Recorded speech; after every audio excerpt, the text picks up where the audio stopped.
eso de que haya ciertas, digamos, acusaciones o cruce de declaraciones entre gobiernos que entran y que salen, precisamente sobre el tema de las finanzas públicas. Sí, yo creo que es algo normal de los roces cuando hay una transición política. Estamos conscientes de que estamos viendo como algo positivo la nueva administración porque es una continuidad de política económica, más en el corto plazo, y estos roces pueden llevar a que se modifique la regla fiscal. Al decir que hay problemas en cuanto a las cuentas fiscales, en que el gobierno esté anunciando pagos que no se habían hecho por la administración anterior, conlleva una mayor probabilidad de que se pueda modificar la regla fiscal este año como una excepción debido a la transición política. Okay. Mencionaste también el tema de las reformas constitucionales que podrían tener un efecto positivo desde el punto de vista de la gobernanza, la transparencia. Sí. Y digamos, ser favorable para Panamá, por ejemplo, en el caso de la lista gris del Grupo de Acción Financiera, también lo sería para la calificación de riesgo, tomando en cuenta que ustedes uno de los pilares, digamos, que analizan es el tema de la institucionalidad. Bueno, eso ya sería más a largo plazo. No esperaríamos una modificación de calificación debido a la reforma en sí, sino esperaríamos a la implementación y a las mejoras que traería la reforma. Una de las cuales podría ser una mejor ejecución de las políticas públicas, como por ejemplo el instalar un consejo fiscal que pudiera mejorar y instalar un instituto autónomo que pudiera mejor regular las cuentas fiscales del país. Esta idea se ha tenido por varios años, pero nunca se ha ejecutado. Y yo creo que una de las principales razones de la reinclusión de Panamá en la lista gris es que si bien tiene las políticas públicas en orden, las ha implementado como se habían recomendado, la ejecución sigue siendo una deficiencia. Y en cuanto a esta reforma mejore la ejecución de las políticas públicas, traería beneficios para Panamá y nosotros ya podríamos analizar si esto conlleva una mejora de calificación. No les hubiera una positiva. Me gustaría saber los motivos principales de esta decisión de Fitch. Nosotros vemos un balance de riesgos por el momento. Es decir, si tomamos en cuenta el alto crecimiento económico de Panamá durante los últimos años. Ha sido un crecimiento alto, sostenido, muy por encima de sus pares. Tiene una capacidad para atraer inversión muy grande, una inversión del 40% del PIB que no se ve en otros países de Latinoamérica. Indicadores de competitividad altos, indicadores de gobernanza altos comparados con Latinoamérica.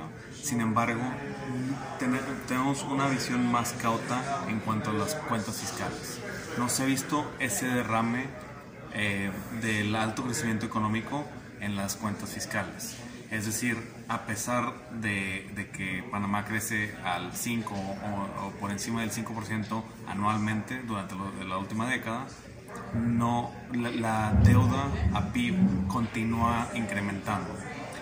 Y más importante, los ingresos del gobierno ahora han sido menores en términos del PIB porque no han tenido el mismo dinamismo que el crecimiento económico, lo cual da una estrechez en las cuentas fiscales, en la flexibilidad fiscal del gobierno para poder implementar políticas de desarrollo económico, mejorar la desigualdad económica y no ha incrementado los buffers financieros. Y esto es muy importante para Panamá debido a que no tiene una política monetaria por la dolarización de la economía. Okay. ¿Cómo están viendo el momento actual, digamos? En este año estamos ahora mismo en una fase de transición. Ha habido, me imagino que lo han escuchado, cierto ruido por el tema de las finanzas públicas en Panamá. El gobierno entrante ha dicho que no maneja toda la información, el gobierno saliente ha dicho que sí, ha entregado toda la información. Está el tema de la caída en los ingresos corrientes en lo que llevamos del año. y promesas de gastos adicionales, como tú comentabas también en la presentación, de pagar a proveedores. Todo esto son presiones adicionales y sobre todo por el lado de este ruido político que ha habido. No sé cómo lo están viendo ustedes desde Fitch. Sí, concuerdo totalmente con eso. Lo vemos como desafíos fiscales para este año por encima de lo que ya habíamos visto en años anteriores. Es decir, no se había reducido el déficit en años anteriores y ahora vemos que hay presiones por gasto de retrasos del gobierno, como se anunció en la campaña electoral, presiones por mayores gastos sociales para fomentar la igualdad económica y lo ajustamos hacia la baja.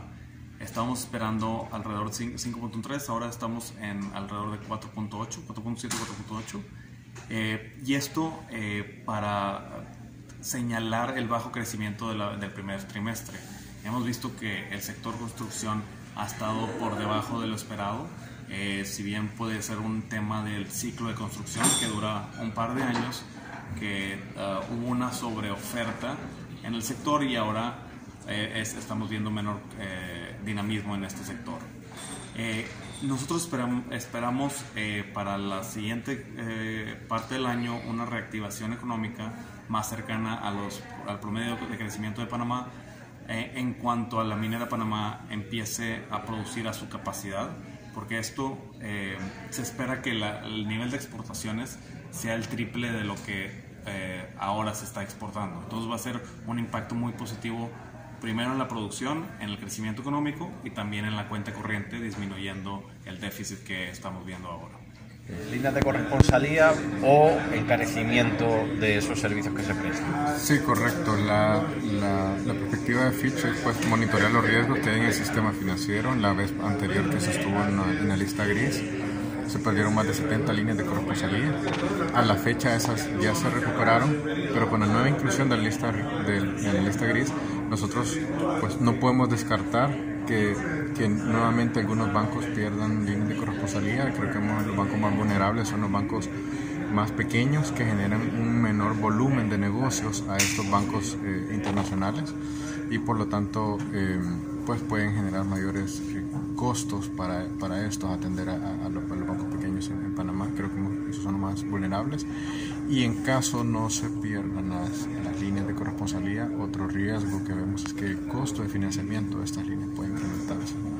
Claro. Ahora pues Panamá ya vivió esto, creemos que si llegase a pasar posiblemente el efecto sea menor que la vez anterior y la banca tiene la capacidad pues también de superarlo, pero son los riesgos que sí vemos que pueden pasar. Okay. Y por otro lado también comentabas al principio de tu presentación que la banca ha sido resistente a los vientos en contra, al encarecimiento de los costos de fondeo, por ejemplo, a cambios regulatorios exigentes que se han producido en los últimos años. Correcto, la banca ha enfrentado diferentes vientos en contra. Algunos de ellos han sido relacionados a los cambios regulatorios, al fortalecimiento del marco regulatorio prudencial bancario, que no es malo, eso lo vemos como positivo, pero esos cambios tienen asociados costos adicionales. Además de esto, pues una desaceleración económica local, las tendencias proteccionistas a nivel comercial en los mercados internacionales es otro de los aspectos que hemos visto como vientos en contra, y adicionalmente el incremento en el costo de financiamiento, tanto por tasas de interés internacionales como por tasas locales. A pesar de esto, creemos que la banca ha sido capaz de mantener un nivel de rentabilidad y desempeño financiero estable. Hemos visto que la rentabilidad se ha mantenido en niveles similares en los últimos años, incluso incrementándose un poquito. A pesar de que la rentabilidad se ubica en niveles bajos, esta pues no se ha deteriorado con todos los vientos en contra, sino que al contrario, ha mejorado un poco. Y en niveles de capital liquidez, pues la banca sigue manteniendo buenos niveles, comparan bien a nivel latinoamericano,